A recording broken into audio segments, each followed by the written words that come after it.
Hello all, good morning. ఇక్కడ నేను లేచి బ్రష్ చేసి వాటర్ తాగి టీ తాగుతున్నాను.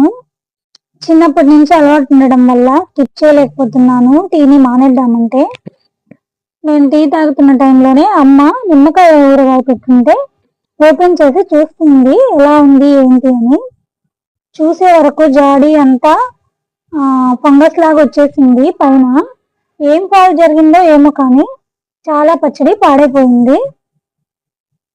అప్పుడే చెల్లి కూడా ఇంటికి వచ్చింది. దెన్ అమ్మ పాడైపోయిందంతా తీసేసి మిరప్పొడి కలిపి ఇంకా పాడైపోద్దని చెప్పి మిరప్పొడి కలిపి పెడుతుంది.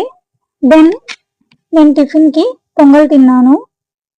కాసేపటికి అమ్మ లంచ్కి కర్రీ కోసం క్యాబేజ్ కట్ చేయమన్నారు. క్యాబేజ్ కట్ చేసి ఇచ్చేసాను.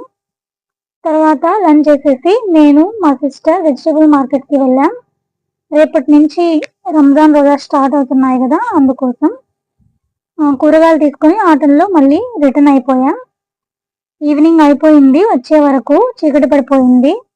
కొన్ని అంట్లు ఉంటే నేను అమ్మ క్లీన్ చేసేసాం. దెన్ టుమారో నుంచి రంజాన్ రోజా స్టార్ట్ అవుతున్నాయి. ఇల్లంతా కడిగి నేను ఫ్రెష్ అయిపోయి ఇల్లంతా సాంబ్రాణి వేసాను. We are all set for Ramzan Rozas.